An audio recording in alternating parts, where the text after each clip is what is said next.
buat pemakaian pengguna juga lebih enak matic gitu kan. Kalau buat dalam kota itu kan biasanya gitu. Yang penting kan itu biasanya ada orang yang masih lupa nih oli matic itu disamakan sama oli mesin. Jadi pas dia servis nih taunya udah ganti oli mesin, ternyata kan oli maticnya belum gitu kan.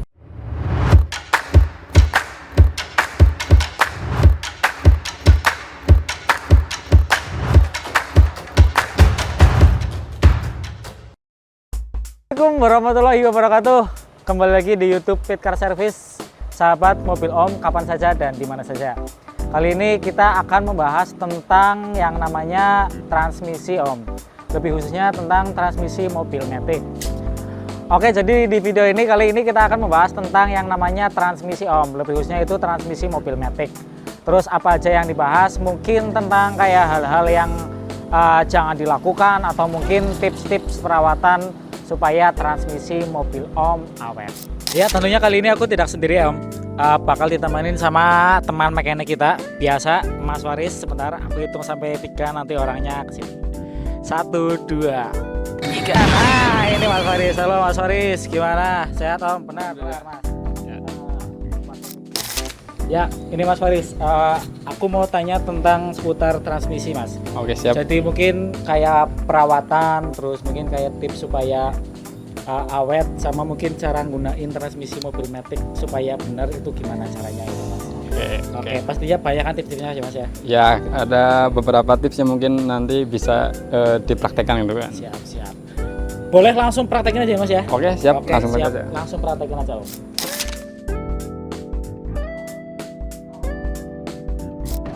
Nah, akhirnya kita udah di dalam mobil Om, mobil matic nih. Nih Mas, gimana sih cara menggunakan mobil matic yang benar gitu loh? Pertama itu Mas, nih cara menggunakan transmisinya gimana supaya awet kayak gitu loh. Jangan yang seradak seruduk gitu Mas. Apa aja nih Mas tipsnya Mas? Oke, assalamualaikum warahmatullahi wabarakatuh. Ya, kebetulan hari ini kita sedikit sharing ya tentang masalah penggunaan transmisi matic nih gitu kan. Maksudnya biar kita mobil matic kita lebih awet lagi nih ya. Karena kan dalam pandangan orang-orang itu biasanya matic itu menyeramkan kalau udah sampai kerusakan fatal gitu kan. Makanya kita ini berbagi nih sharing nih bagaimana sih matic yang sekiranya jadi lebih awet nih gitu kan, dipakai nyaman juga gitu kan. Paling kita mau sharing-sharing kali ini kan. Oke, ini paling kita bahas yang umum ya, yang sering terjadi nih. Biasanya orang-orang itu masih suka kurang memperhatikan nih dari segi tuas gitu kan. Kadang kayak kita sendiri tuh sering menerima tamu-tamu nih seputar gara-gara kunci nggak bisa starter, kunci nggak bisa dicabut, biasanya dari segi tuas remisi gitu kan. Biasanya Itu gimana tuh Mas? ya itu biasanya kalau kebanyakan tuh orang yang mungkin baru-baru pegang matic nih, jadi kan dia parkir tidak dalam posisi yang parkir. Misal dalam artian baru sampai tempat nih, baru sampai tempat dia langsung matikan kunci. Jadi itu keadaan mobil baru jalan terus berhenti rem, dia rem tangan langsung matiin kunci itu kan. Biasanya kalau kasusnya kayak gitu, mobil dia otomatis kunci nggak bisa kecabut. Karena belum di P kali P ya. atau N tuh kan. Ya biasanya P belum kecabut kan. Makanya ada beberapa kemarin kita nemuin kasus kayak gitu kan. Maksudnya kan itu kan sepele ya, sepele gitu kan. Jadi hubungi kita tuh Mas, saya mobil kuncinya nggak bisa kecabut nih. Pas kita sampai ke sana ternyata cuma gara-gara masalah bukan transmisi gitu kan. Jadi nggak diparkirin sesuai posisinya, akhirnya nggak bisa cabut gitu kan. Biasanya gitu. Itu juga yang bikin matic itu cepat aus juga, maksudnya dalemannya itu kan, karena kan posisi tidak sesuai posisinya dia dipaksa berhenti. Itu yang bikin biasanya matic cepat kena gitu kan, Karena dipaksakan ya. Terus hal-hal yang sering kejadian berikutnya biasanya dalam posisi parkir nih gitu kan. Biasanya kalau parkir kan kebanyakan orang dari posisi D langsung dimajuin N, R, P gitu kan. Biasanya itu emang itu masih jadi perdebatan gitu kan, katanya kan nggak apa-apa ya, emang nggak apa-apa gitu. Cuma kan biar mengurangi kinerja si matic itu sendiri, karena kan di matic itu ada semacam pelatuk atau pengunci matic ya. Jadi kalau kita posisi P nih, jadi ada sistem pengunci si matic nih, jadi biar matic itu nggak bisa maju atau mundur. Jadi biar dia kena beban cuma nggak bisa laju gitu kan. Nah, biasanya kebanyakan orang-orang ini dari posisi D ini terus langsung ke N, terus R, terus P, langsung tarik handrem baru dia dimatiin tuh kan. Iya.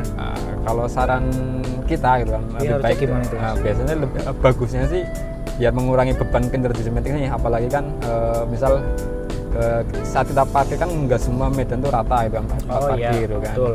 Kadang agak menurun dikit atau nanjak dikit gitu kan, makanya sebaiknya tuh kita posisi netral dulu, kita tarik handrem tangan. Nah, biasanya kan kalau pas sudah tarik handrem tuh dia mobil ketika kita lepas rem nih dia udah mobil pasti mengerem nih agak mundur dikit atau gimana gitu kan. Nah, itu kan posisi udah free nih, jadi si mesin bisa kita pindah ke posisi P biar si beban ketika metiknya kelok dia nggak terlalu berat gitu kan. Beda halnya ketika kita posisi parkir agak menurun atau agak menanjak nih, pas kita langsung ke P itu kan posisi masih agak nancak atau turun nih, terus kita posisi P terus baru kita tarik rem tangan. Biasanya tuh pas kita lepas pedal rem masih mobil masih agak mundur dikit tuh kan, karena situasi tadi belum sesuai, belum menerima posisi yang pas nih gitu kan. Jadi ketika kita langsung kepein biasanya itu beban lebih berat. Makanya bagusnya tuh rem di netal dulu nih, tarik handrem, bisa tuh lepas rem tangan, jadi posisi mobil udah berhenti, baru kita pein lagi, baru kita selesai kan parkir, udah bisa itu lebih aman. Oh iya, itu juga kayaknya pasti banyak yang salah mas. Gitu kan. Iya. Soalnya aku juga kadang kalau misal pakai matic pasti ke P dulu, habis itu baru handrem gitu kan. Ya, itu. Padahal bagusnya tuh berarti ke N dulu. Ya, biar bebannya handrem tetap kurang gitu kan. Biasanya handrem, terus kita baru ke P, gitu, baru di ini. Baru di terakhirnya baru yang P ya mas. Oh oke. Siap. Ada lagi nih biasanya yang banyak dibicarakan nih, bagusnya gimana sih keadaan posisi kita kena macet, kita berhenti di dalam lampu merah gitu kan. Nah, itu ada beberapa orang berpendapat bagusnya ketika kita berhenti kita netralin nih gitu, terus baru kita mau jalan kita D lagi. Emang ada benar juga, maksudnya dalam artian dalam kasus tertentu nih, dalam artian misal nih kalau posisi kita macet, kita udah tahu nih, oh macetnya ini lumayan panjang nih, bagusnya karena daripada kita menahan di D terus nih, kan menahan D kan otomatis kinerja metik tuh berkelanjutan gitu kan. Nah, karena kita udah tahu agak panjang nih kan jarak macetnya, memang bagusnya itu kita netral dulu, terus ketika sekiranya nanti udah agak senggang baru kita ya D lagi gitu kan. Karena takutnya gini, misal misal kita posisi D nih, posisi berhenti bentar gitu kan, posisi lampu merah dan kita posisi D, terus takutnya lupa gitu kan, posisi masih D kita injak rem tangan terus kita lupa, kaki kita lepas, otomatis kan mobil jalan, lampunya langsung jalan. Kalau emang berhenti nih di lampu merah dinetralkan dulu, jadi kita bisa tarik rem tangan nih, jadi biar kita mau santai dulu, misalnya kita istirahat sejenak kan buat nunggu kemacetan atau lampu merah pun itu ibaratnya kita ngelepas pedal tuh mobil itu nggak bisa jalan kan. Jadi menghindari kejadian tabrak ke depan. Itu sih lebih ke biar aman aja, ya, soalnya kadang lupa juga kan ya. Lupa juga itu. Betul.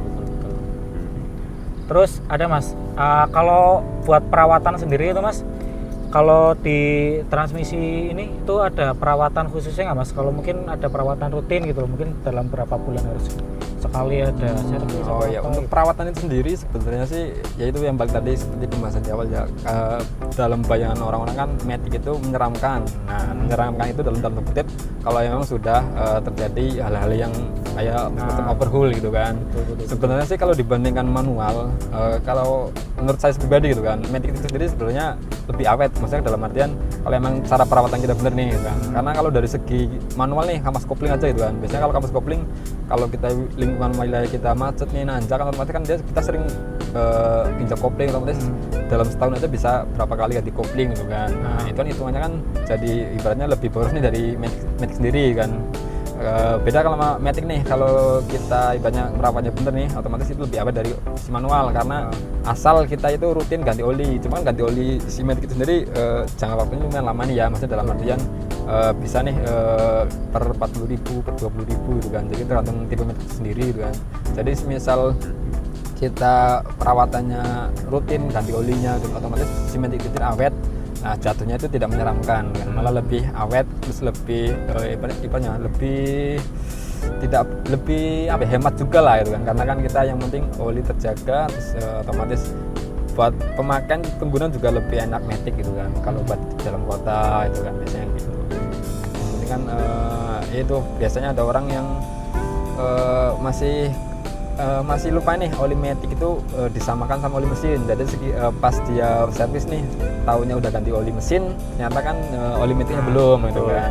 Makanya di cross check lagi nih, dipahami lagi oli matic, oli mesin itu beda gitu kan. Jangka waktu pergantiannya, perawatannya itu beda gitu. Makanya diperhatikan lagi itu yang bikin stigma matic itu menyeramkan tuh biasanya dari itu dari segi perawatan yang kurang. Nah itu Om, tadi Om penjelasan tentang hal-hal yang sering salah gimana ya, bukan salah sih, lebih ke kurang benar dan mungkin kebiasaan buruk bagi para pengguna transmisi matic ya. Tadi kayak contoh misal kayak berhentinya kadang langsung ke P dulu, padahal itu kurang benar ya Mas ya. Lebih baik ke N dulu, habis itu baru hand rem, terus baru ke P. Terus mungkin ada lagi di kondisi ketika macet, panjang dan lain sebagainya. Terus tentang juga perawatan yang sebenarnya tuh malah lebih praktis juga, karena di transmisi matic itu umumnya itu lebih cuman mengganti di oli transmisinya. Kalau semisal yang manual kan ada yang namanya kapas kopling dan lain sebagainya ya. Oke. Cukup sekian video penjelasan tadi bersama Mas Waris ya. Terima kasih Mas Waris atas penjelasannya, lengkap sekali. Mungkin sekian, terima kasih. Wassalamualaikum warahmatullahi wabarakatuh.